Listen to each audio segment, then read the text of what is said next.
Hello and welcome to Wilson Center Now, a production of the Woodrow Wilson International Center for Scholars. I'm John Molesky. My guest this week is Tyler Kirk. Tyler is an assistant professor of history and the assistant director of Arctic and Northern Studies at the University of Alaska Fairbanks. He's also a former Title VIII research scholar with the Wilson Center's Kennan Institute. And when he was here, his project was called Remembering the Gulag, Coming to Terms with the Past in Russia's Far North, 1987 to 2020. It's also the basis of a book that Tyler is working on. So thank you for joining us. Welcome to our former Title VIII scholar who's now in Alaska. Thank you, John, for having me. It's a pleasure to be here. So I'm excited that you have snow. You know, I have to say, I enjoy winter weather. Living in Northern Virginia, we don't get a lot of it.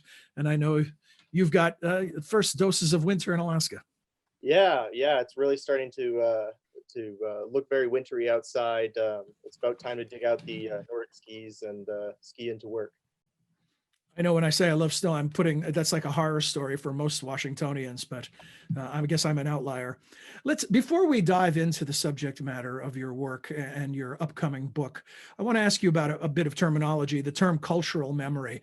You know, I know that for someone like you immersed in it, that's just an everyday piece of jargon, but I'm wondering for our viewers and listeners who aren't engaged in this kind of research, if that's a little jargony. And so how does that differ from just memory or from history? Yeah, absolutely. That's a fantastic question. And I think it's a really important one, not only to my own research, but to things that are happening throughout the United States right now. So I'm happy to explain it. I think of cultural memory as thinking about the ways in which individual memories, historical memories, become a part of the ways in which history is represented in culture. I think about the materiality of memory, so the connection between items, places, and people, and the ways in which they remember or represent the past. This is different from history. In that we're not necessarily talking about a faithful reconstruction of the past as it happened, using traditional historical methods, archival documents, but more so thinking about the ways in which people place themselves in the past and connect themselves and their own narratives, their own stories to that past. So it almost sounds as if it's bottom up and almost collective scrapbooking or something like that. Yeah, that's a very good way of putting it. My work is very much concerned with the ways in which ordinary people, not necessarily members of the intelligentsia in the former Soviet Union, but how ordinary people who were repressed by the state remembered their experiences. So it very much is a bottom-up approach to history and historical writing. And I'm also interested in the ways in which these, so-called ordinary people shaped the memory of these events, because we're talking ultimately about the memory of Stalinism, the memory of political repression in the Soviet Union. And so thinking about the connection between how people tell their stories and how this informs how the public remembers historical events is very much at the center of this project. And then history, as we think of it from the history books, from our studies as students, would it be fair to say that there's a direct correlation between how varied accounts of history are compared to how free or unfree a particular state is? In other words, is a more totalitarian country, is their history dominated by the state? Yeah, I would say that prior to the collapse of the Soviet Union, and even after it, histories of the Soviet Union, going back to the 1970s when things started to change with the, advent of social history and sort of the turn away from political history, that histories of the Soviet Union were dominated by the state. They were focused on the state. They were focused on state institutions. This all started to change in the 70s and 80s. And accelerated rapidly with the opening of the Soviet archives in the early 90s. But my work takes a different approach in that it seeks to bring these individuals into this story by as a way to contextualizing something as massive as mass political repression in the Soviet Union. And by bringing ordinary people into the story and focusing on individual stories, I think that enables us to really understand the ways in which this impacted real people rather than just statistics and numbers, and thinking about the mechanisms by which political repression happened.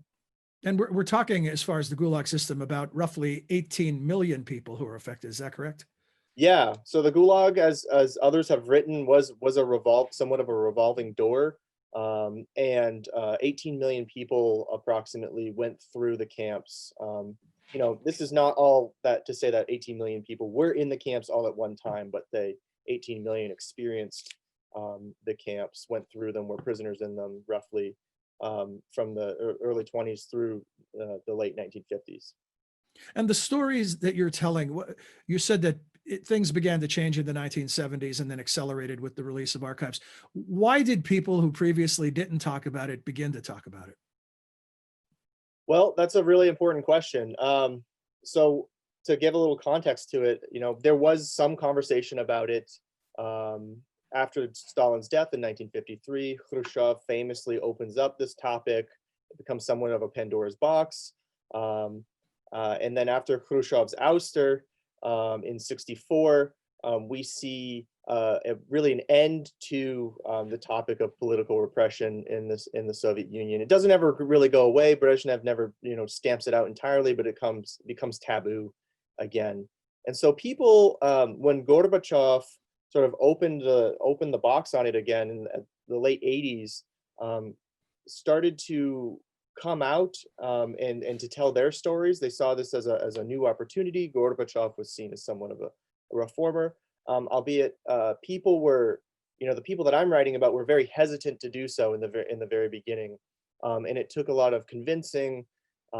In the region that I study, the Komi Republic was formerly known as the Komi ASSR in the far northeastern corner of European Russia.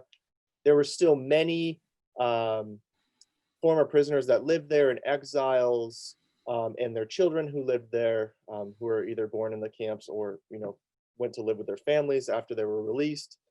And so they, in this region, felt when the first civic organization, first branch of the civic organization, the Memorial Society, arrived there or was founded there in Syktyvkar, and then in Ukhta, Pechora, Vorkuta, all throughout the region where there were former camps. They felt more comfortable with talking to these people because they were founded by a coalition of those who had not been repressed and former victims of political repression. So it was somewhat of talking to one's community and using that platform as a springboard to talk to the country as a whole. So the Komi Republic becomes representative of the greater phenomenon. Yeah, I mean, Komi's unique for in a lot of ways, in that it was the most densely populated with prisoners and institutions connected to forced labor, the Gulag. However, it's emblematic of other regions throughout the Russian far north that were colonized by forced migration and prisoners, essentially, exiles as well. So Komi I use Komi as a lens onto this larger phenomenon of coming to terms with the past that happened throughout the Soviet Union. And so in many ways, Komi is unique, but also emblematic of these larger processes that unfolded as the Soviet Union fell apart and post-Soviet Russia arose from the ashes. Is there a desire among survivors and their families to come to grips with this in some way that sort of closes the chapter on Soviet and Russian history?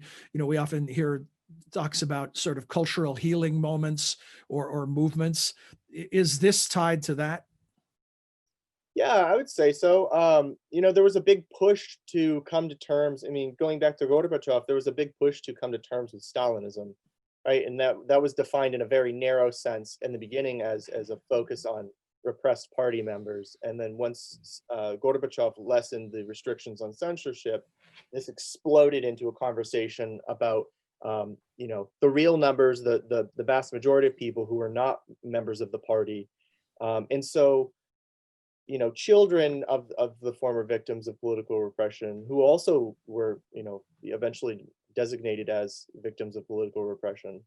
Um, they were no small part in this telling this greater story, in getting their parents to tell their stories, but also in donating their parents' archives, their family archives, to these non-state institutions. And that's a really key point that I want to stress here, is that this was all about coming to terms not only with the Stalinist past, with political repression, but also coming to terms with the full scope of Soviet history. This was a missing chapter. They felt was a missing chapter of history. There was both a need to tell their stories as victims, as survivors, I think they would prefer, um, but also a need to make sure that people knew about their contributions to their country's past. I mean, these were people who contributed to the war effort by mining coal and producing oil, and often in very severe, deadly conditions. And they also built, in Komi at least, 6 of the region's 7 cities were built by prisoners. And of course, the Russian Arctic is the most populous part of the Arctic and the circumpolar north. So this is no small accomplishment. It's quite massive. Tyler, how large is the gap, or small is the gap, between the stories that you're uncovering as you write this book and the official narrative from the state? Well, it's always changing, and that's the difficulty of writing a history that's so recent. My project, it speaks to these earlier periods of history and how former prisoners lived their lives after release. But it really is focused on the dialogue between those who were repressed and those who were not.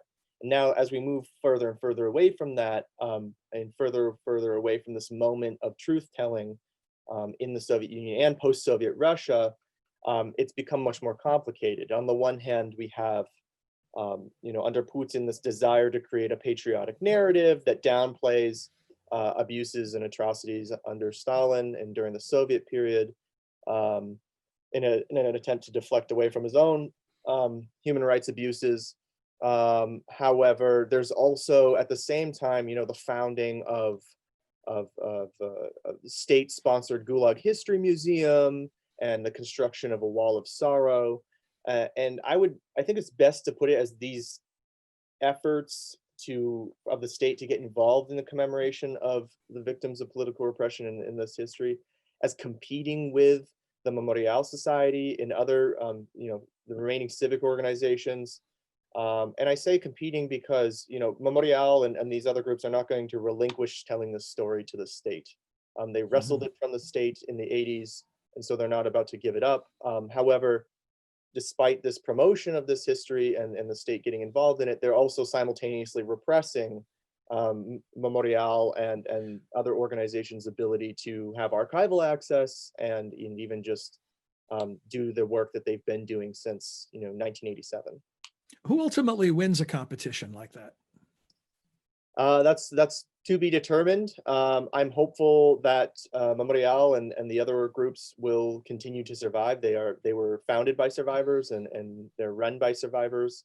And I mean that in the sense of fighters. And so, to bring it back to Komi for a second, the Memorial Society has kind of fallen by the wayside as an official Memorial Society. However, it's mutated into other organizations, such as the Repentance Foundation Fond Pakayanya, which is based in Syktyvkar, and that is a unique coalition between the regional government, which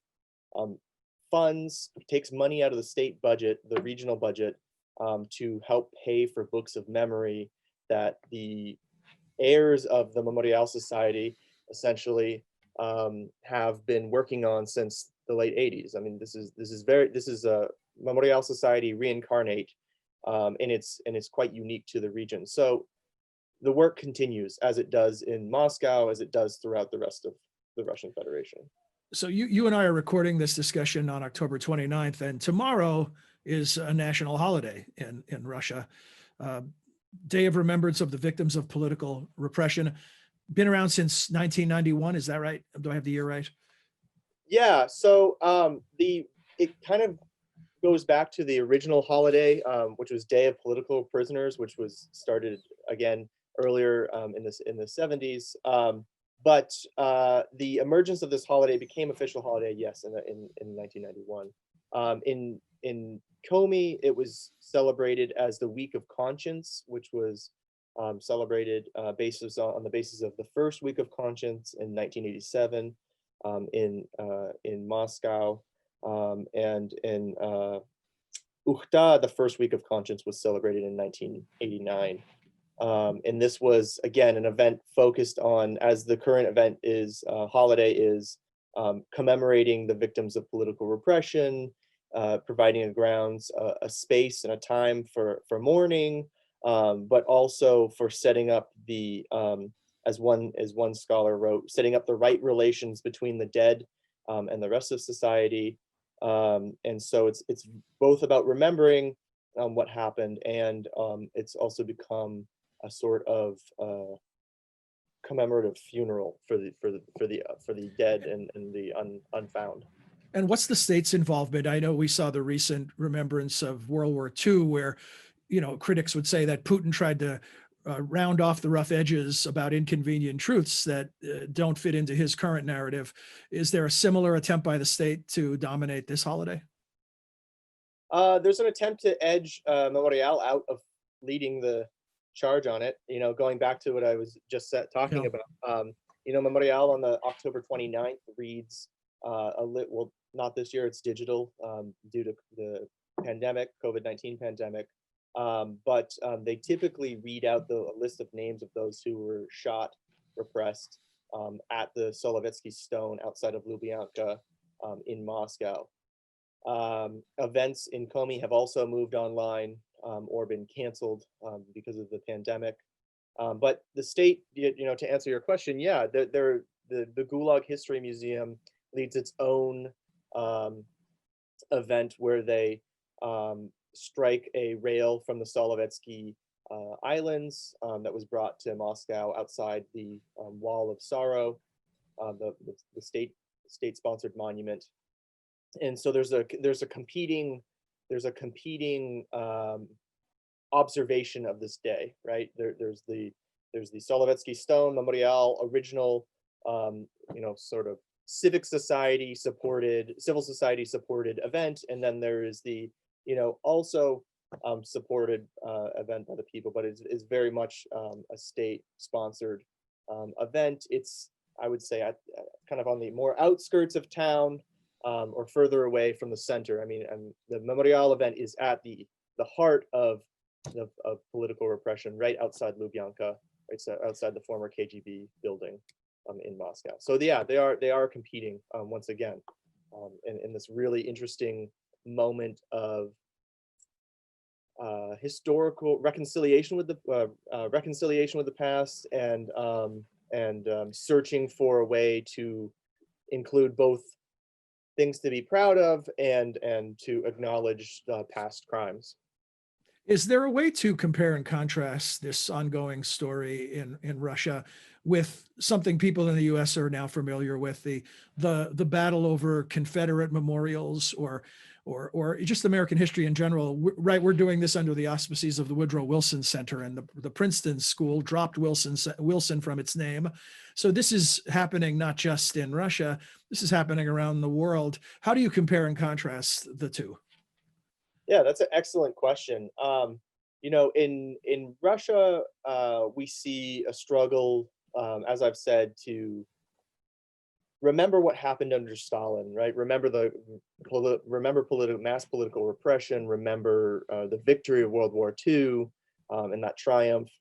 Remember the industrialization of the country, while also remembering the very high body count that came with that.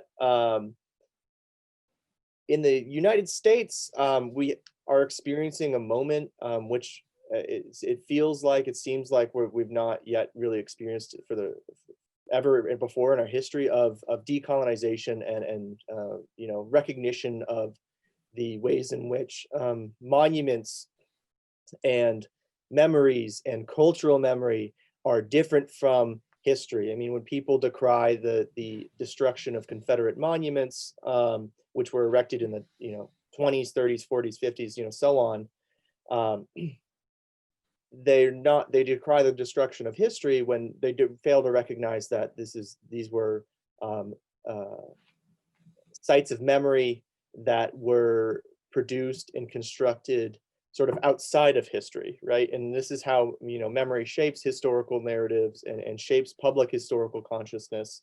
And so the main point being is that there is a link between what's going on in Russia and what's going on in the United States, and that is that public historical consciousness changes over time, and that cultural memory crystallizes at moments, but is also fluid, and that it's the job of historians to write about the historical construction of cultural memory, but also to think about the ways in which we can take down monuments and put up new monuments in order to correct these historical injustices.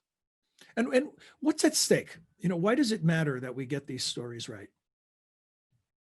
Well, there's a lot at stake. They say without a past, we don't have a future. And I would say, another form of that is that with the incorrect past, with an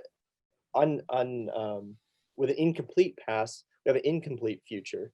And so this is all about both in Russia and you could say in the United States as well. This is about not only coming to terms with the past, but correcting historical injustices. Injustices which continue to reverberate into the present, as we see in Russia and in the United States with the protest movements and Black Lives Matter movement, and even fights over indigenous rights up here in the Arctic in Alaska, and the preservation of the Arctic Wildlife Refuge, or the preservation of the pristine waters of Bristol Bay. I mean, this is all tied into the sort of a reconciliation of history and memory, and searching for our place somewhere in between the two. Well, Tyler Kirk, thank you very much for sharing this story. I can't let you go without a final question. Forgive me for this one. When will we see the book? Hopefully sometime in the next year or two. I'm working hard on it right now. Yeah, I mean, this is not a light lift, right? This is a heavy lift as far as the amount to dig through. So don't mean to put pressure on you. I'll leave that to your publisher. Thank you very much. I appreciate the added impetus.